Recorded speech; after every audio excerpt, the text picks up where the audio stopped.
Bonjour à tous, je vous retrouve aujourd'hui pour une nouvelle vidéo. Alors aujourd'hui, on va parler organisation. C'est vrai qu'on est début septembre, on est vraiment dans l'ambiance de la rentrée, de l'organisation, du fait de repartir sur des bonnes bases. Et ça m'a donc donné envie de vous faire une vidéo sur mon organisation côté couture. Et en toute fin de vidéo, vous aurez un petit bonus sur la broderie. Mais on va surtout parler de couture aujourd'hui. Donc voilà, l'idée c'est de vous montrer comment moi je fais.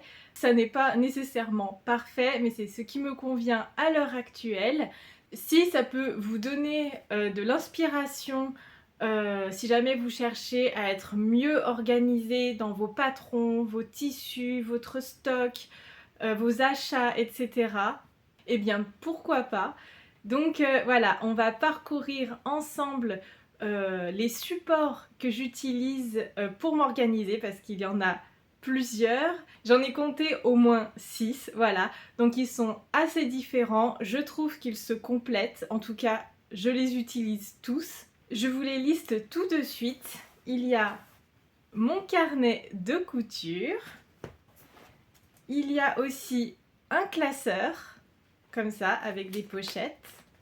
Il y a ce classeur, beaucoup plus gros donc.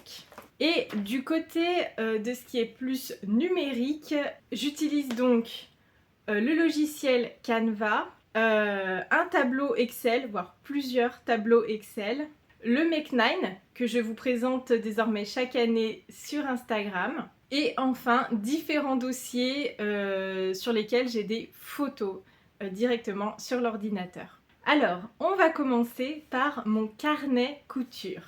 Donc voilà, c'est ce petit carnet, je me suis amusée à le recouvrir d'un tissu. Et donc, se présente comme ceci. Hop, voilà. Alors, dans ce carnet, je note quoi? Alors, chaque année, je note mes envies couture par catégorie. Donc, il y a deux catégories. C'est d'un côté les vêtements et de l'autre côté les accessoires et la décoration. Voilà. Donc par exemple pour l'année 2023, voilà, j'ai fait ici de ce côté-ci la liste des vêtements que j'avais envie de coudre. J'ai fait la liste des accessoires que j'avais envie de coudre. Et à la fin de chaque année, je surligne en vert les choses que j'ai réussi à coudre en fait. Donc voilà. Donc c'est vraiment, c'est pas une grande to-do list à suivre absolument. C'est vraiment une liste d'envie. Ensuite, ce que je fais, c'est que dès que j'ai cousu quelque chose, je vais le noter dans ce carnet. Et je vais vous prendre un exemple, par exemple, tenez, la robe Envie. Donc, ce que je fais, c'est que je note le nom du patron, à côté le mois sur lequel j'ai cousu le vêtement, et ensuite je détaille, donc je note d'où vient le patron, donc sur quel site je l'ai acheté et quelle est la marque, la créatrice, le créateur. Ensuite, je note le tissu que j'ai utilisé. Par exemple, pour la robe Envie, c'était une popeline marine à fleurs de chez Dries & Stoffen. Ensuite, je note la taille, dans quelle taille j'ai cousu le vêtement. La version, s'il y a plusieurs versions. Ici, j'avais choisi les manches classiques et la version de la jupe évasée sans fronce. Et ensuite, je note mes difficultés.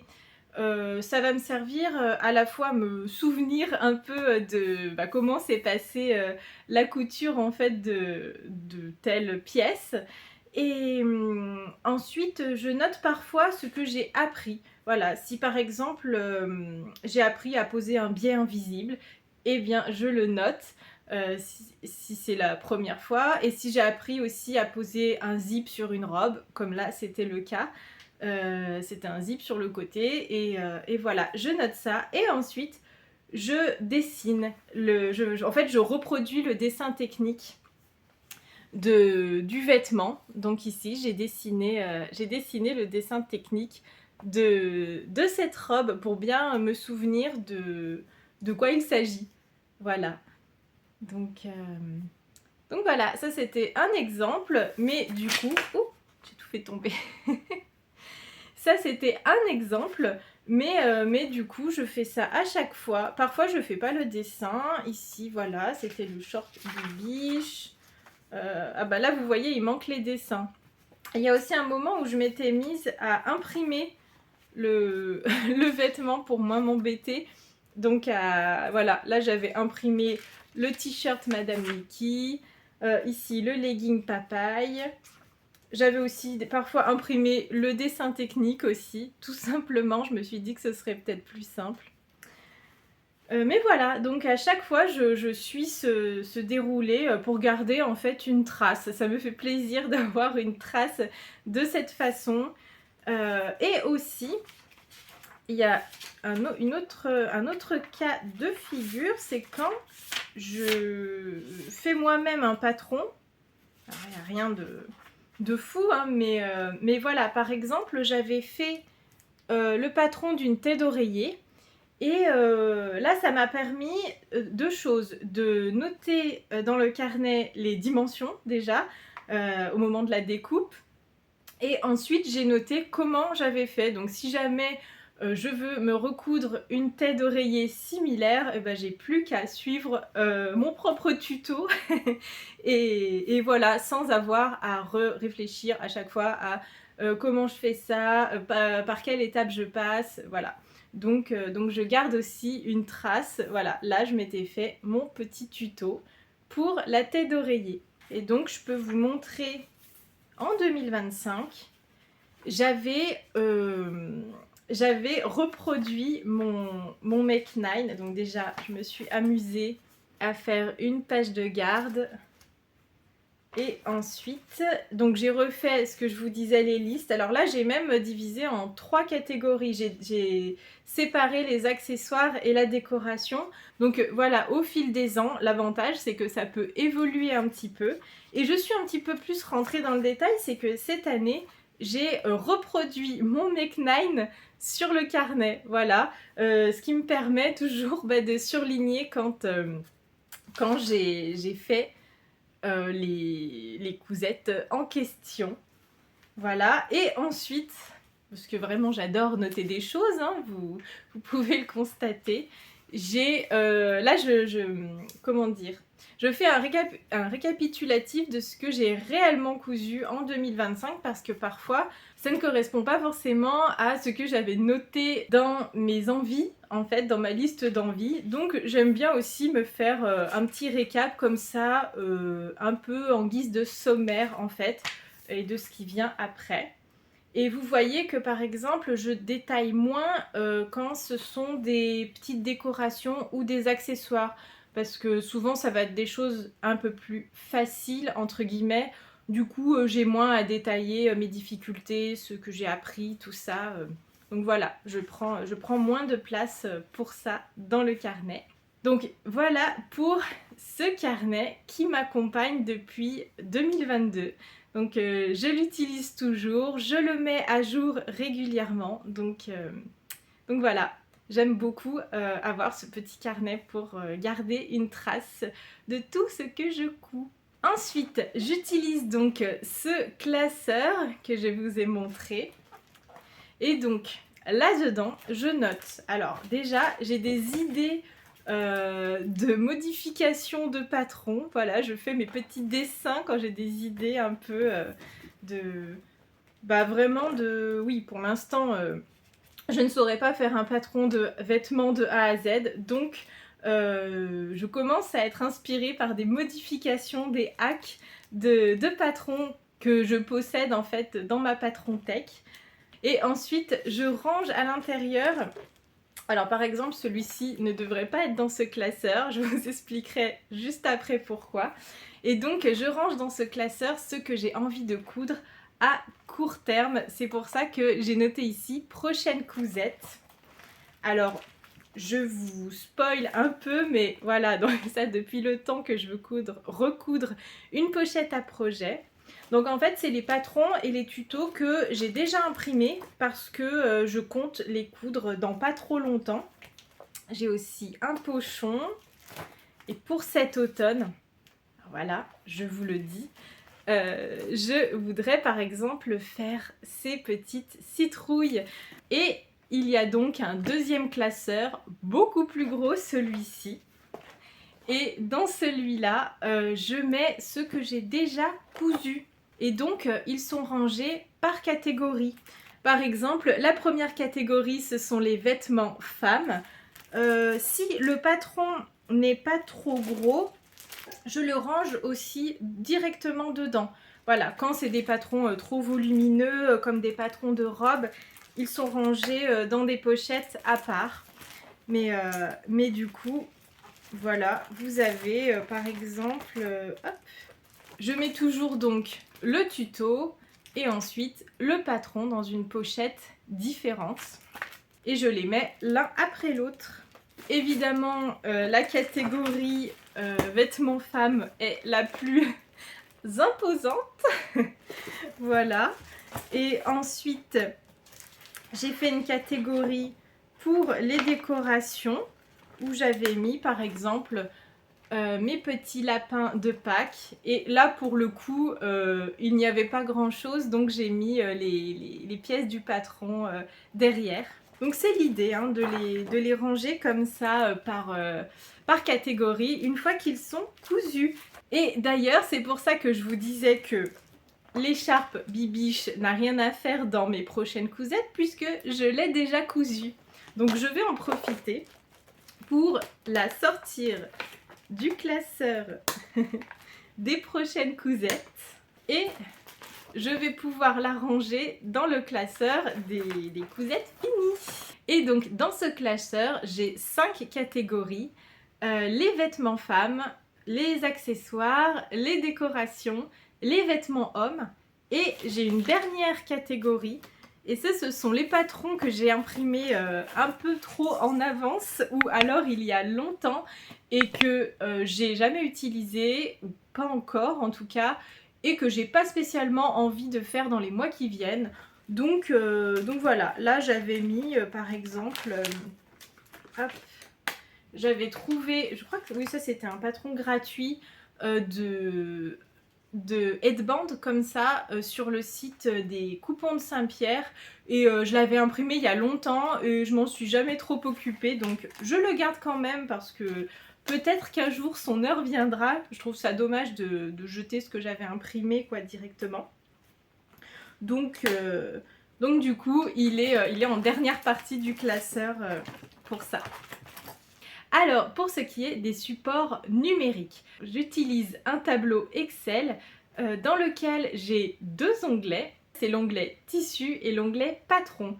Alors, dans le tableau des tissus, je liste un nom qui va m'évoquer le tissu, déjà comme, disons, tissu bleu marine à pois orange, par exemple. Ensuite, je note la matière, si c'est du coton, du polyester, de la viscose. Si c'est un mélange, je note les pourcentages, par exemple, je sais pas, 80% coton, 20% polyester. Ensuite, je note le métrage que j'ai de disponible de ce tissu, donc c'est pas mal de noter ça au moment de l'achat parce que les informations sont toutes fraîches. Bien sûr, il faut prendre en compte que le tissu, une fois que je l'aurai décati, donc lavé, il sera, avant de le coudre, il aura un petit peu rétréci selon les matières. Comme ça, j'ai pas besoin de sortir tous mes tissus de mon stock à chaque fois pour savoir si je peux coudre tel projet avec. Ensuite, je note, alors ça c'est pas indispensable, mais je note le site, la marque, le magasin dans lequel j'ai acheté le tissu. Et si jamais j'ai l'information, je note aussi le grammage. Et enfin, je note pour quelle personne j'ai acheté ce tissu. Parfois, je vais acheter du tissu pour faire des cadeaux. Je note à ce moment-là la personne concernée. Ou si c'est pour faire un vêtement pour mon compagnon, je le note aussi. Et si c'est pour moi, pareil, je note. Ensuite, dans le second onglet de ce tableau, j'ai donc un onglet patron. Et ben c'est tout simple, dans cet onglet je détaille chaque patron que j'ai. Alors je crois qu'il n'est pas très à jour, il faudrait que je le reprenne un peu celui-ci. Et donc je vais noter le modèle, la marque, je note aussi l'année d'achat. Parce que ça c'est plus parce que j'aime bien voir parfois combien d'années je mets à coudre certains patrons. Et ensuite je note où je l'ai acheté, donc jusqu'à il n'y a pas très longtemps, beaucoup de mes patrons venaient de chez Makerist, donc qui est un site qui a fermé. Et je note aussi la catégorie. Donc est-ce que c'est un patron de robe? Est-ce que c'est un patron pour une couture homme? Est-ce que c'est un patron de haut, de bas, d'accessoires? Voilà, vous avez compris le système. Et je mets donc régulièrement à jour ces deux tableaux. Pour ce qui est des tissus, eh bien, quand je ne les ai plus, je les mets dans utiliser. Donc je les bascule en bas du tableau pour dire que je les ai utilisés. Et pour les patrons, c'est pareil, je note quand j'ai cousu les patrons, et pour la première fois en tout cas. Et ensuite je les bascule, et comme ça me permet d'avoir toujours une vision complète de tous les patrons que j'ai à ma disposition en fait. Donc voilà, d'un seul coup d'œil, je peux voir tous mes patrons de haut, tous mes patrons de bas, tout ça. Alors ensuite, j'utilise le site Canva. Alors ça va me servir à en fait avoir un repère visuel sur l'année des patrons que j'aimerais coudre, donc par catégorie et par période. Ça peut être des périodes de 2 mois ou 3 mois, donc janvier, février, mars, avril. Donc plus des envies couture tout au long de l'année. Et ça me sert aussi à faire mes associations de tissus avec les patrons. Je prends donc la photo par exemple du vêtement que j'ai envie de coudre. Dessus je note le métrage dont j'ai besoin. Et donc je vais aussi chercher la photo de mon tissu. Je les mets ensemble et comme ça je sais exactement avec quel tissu j'ai prévu de faire chaque patron. Il y en a aussi pour lesquels je ne suis pas encore sûre, et ça me permet justement de m'amuser à les bouger comme ça en fonction de mes envies et en fonction du métrage disponible toujours. Voilà, donc c'est un support que je mets moins souvent à jour du coup, mais qui me sert quand même bien toujours à avoir vraiment un aperçu comme ça global de mes envies couture de l'année. Voilà, c'est très visuel. Ensuite, toujours pour une organisation très visuelle, j'ai des dossiers sur mon ordinateur. Alors j'ai des dossiers surtout pour les tissus. Dès que j'achète un tissu, j'enregistre la photo de celui-ci et je la mets dans un dossier dédié, et donc ce qui me permet d'avoir la vision globale sur tous les tissus que j'ai dans mon stock. Et donc je les ai rangés par catégorie, donc les jerseys, les cotons, les popelines, voilà. C'est ce que j'utilise le plus. J'ai aussi quelques viscoses. Et donc voilà. Et aussi, je les range dans les catégories cousues. Ça veut dire qu'il me reste, soit il m'en reste plus du tout, soit il me reste que quelques chutes. Et une catégorie à coudre. Sachant que j'ai aussi une petite catégorie avec mes repérages. Voilà, de temps en temps je fais des repérages d'associations, de tissus, tout ça pour mes prochaines commandes, et c'est aussi dans ce dossier que je les range. Et d'ailleurs je songe de plus en plus à basculer ces dossiers-ci avec les photos comme ça sur Canva également. Je vais voir un peu comment je m'organise pour ça, parce que c'est ça que j'apprécie aussi, un peu comme le carnet. D'ailleurs je vous ai montré qu'au fil des ans je faisais pas toujours exactement les mêmes choses, ou je présentais pas ça exactement toujours de la même façon, parce que l'avantage c'est que tous ces supports donc qui m'aident à m'organiser sur la couture, bah, ils peuvent évoluer. Il y en a sûrement que j'ai oublié au fil des ans, que je n'utilise plus du tout. Ou au contraire, peut-être que dans un an, je vais vous dire que maintenant je m'organise de telle façon, j'ai changé ça, ça, ça. Donc voilà, j'aime beaucoup le fait que ce soit évolutif, adaptable, on note ce qu'on veut, ce dont on a besoin. Si on se rend compte qu'en fait des informations ne sont pas pertinentes ou nous font perdre du temps entre guillemets pour pas grand chose, on peut les enlever. Voilà, c'est ça que j'aime beaucoup avec ce système d'organisation un peu multi-support. Et enfin, alors ça je l'ai mis aussi dans mon organisation, donc il s'agit du Make9 que je vous partage désormais chaque année sur Instagram. Donc le Make9, pour rappel, qu'est-ce que c'est? En gros, l'idée est de choisir 9 projets qu'on a envie de faire durant l'année. Encore une fois, il n'y a aucune obligation, le but est de se faire plaisir, donc si cette liste elle change au cours de l'année, c'est pas grave. Voilà, ce sont pas forcément des cases qu'il faut absolument cocher, mais moi j'aime bien avoir comme ça une petite liste de projets qui me donnent envie pour l'année qui va arriver. Donc comme je vous le disais, je vous le partage à la fois sur Instagram et par exemple cette année je vous ai glissé le Make9 2025 dans ma vidéo ici sur le bilan couture 2024. Voilà. Forcément, vu que j'ai beaucoup d'envie couture, et bah ça a fait que j'ai dû le diviser en 3 catégories. Donc en fait j'ai fait même 3 Make9. Donc j'avais fait une catégorie vêtements, une catégorie accessoires et une catégorie décoration. Donc voilà, vous voyez que tout mon système d'organisation est surtout très visuel. J'aime bien voir à chaque fois au global donc ce que j'ai envie de coudre, ce que j'ai à ma disposition et ce que j'ai déjà cousu. Voilà, donc je crois que j'ai rien oublié. On a fait le tour de mon organisation côté couture. Si vous avez des questions, n'hésitez pas à me les poser en commentaire si jamais j'ai oublié certaines choses, voilà. Ou si vous avez envie de me demander des précisions sur certains supports que j'utilise, je vous répondrai avec plaisir. Et donc, petite partie bonus, je vais passer très rapidement sur mon organisation en ce qui concerne le point de croix.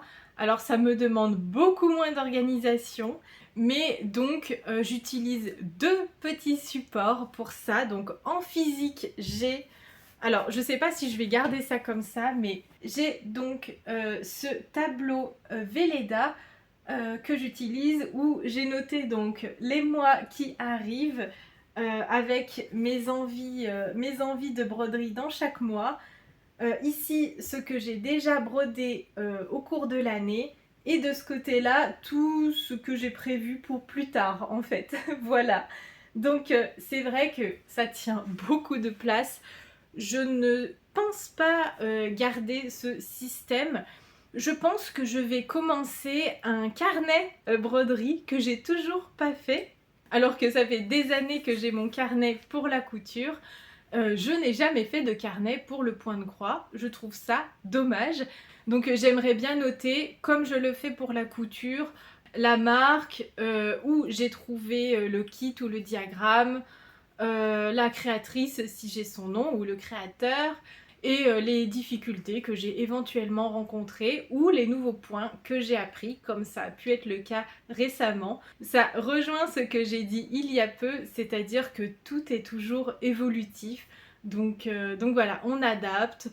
Si on a envie aussi de plus avoir du tout aucun support d'organisation, c'est possible aussi, hein. C'est pas du tout indispensable. Et j'ai aussi sur l'ordinateur un dossier qui contient chaque photo de modèles de point de croix que j'ai envie de coudre, pas du tout, que j'ai envie de broder et que j'ai en ma possession. Donc dès que j'ai fini un modèle, il part dans mon dossier déjà fait et je garde une vue d'ensemble sur tous les modèles que j'ai à ma disposition. Est-ce que je vais imprimer ces petites images et les mettre dans mon futur carnet de broderie?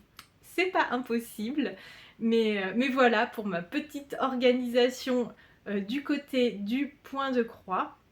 Je dis point de croix parce que c'est 95% de point de croix.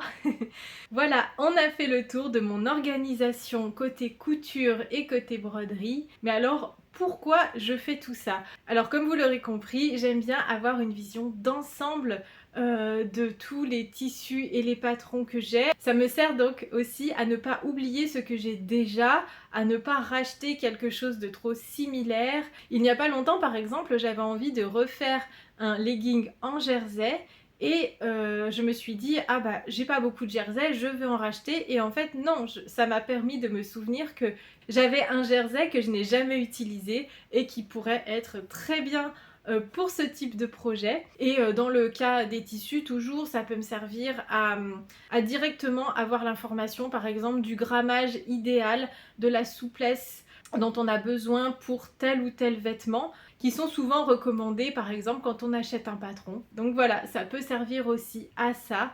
Moi je trouve ça très satisfaisant, voilà, d'avoir les envies couture par mois, par année, tout ça. J'aime bien m'amuser à bouger tout ça aussi en fonction de mes envies, de mes besoins de vêtements, de mes envies de décoration, en fonction des périodes de l'année, des saisons. Et pour ce qui est des supports plus physiques, par exemple, j'apprécie beaucoup ce petit carnet qui me sert de journal de bord, tout simplement, de couture. Voilà, j'aime bien revoir ce que j'ai cousu les années précédentes. Si j'ai envie de refaire par exemple quelque chose, et ben, je peux me donner à moi-même des conseils qui viennent du passé. Voilà, donc j'apprécie aussi beaucoup mon petit journal de bord. Alors, et vous? Et vous, comment vous vous organisez? Est-ce que déjà vous avez un support d'organisation ou ça n'est pas nécessaire si vous achetez toujours votre tissu au fur et à mesure, et vos patrons aussi? Déjà bravo à vous, parce que je trouve pas ça facile moi. Je trouve qu'avec tout ce qu'il y a de disponible, on a souvent des petits craquages comme ça, des patrons qu'on va pas forcément coudre tout de suite, et des tissus sur lesquels on a un coup de cœur mais on sait pas forcément ce qu'on va faire avec directement. Et si vous avez une organisation particulière, bah, n'hésitez pas à nous la partager en commentaire. Je suis sûre que ça va pouvoir aider des personnes qui peut-être cherchent à optimiser un peu mieux leur organisation. La mienne n'est pas parfaite, c'est juste ce qui me convient, mais j'avais envie de vous partager tout ça aujourd'hui. Et donc n'hésitez pas à commenter cette vidéo, à mettre un j'aime si vous l'avez aimé, et à vous abonner à la chaîne si ce n'est pas déjà fait, pour ne rater aucune prochaine vidéo. Et j'en profite pour vous souhaiter un très beau mois de septembre. On arrive enfin presque officiellement en automne. Je sais qu'on est très nombreuses et nombreux à aimer cette saison. J'espère donc que vous allez tous très bien et je vous dis à bientôt dans une prochaine vidéo.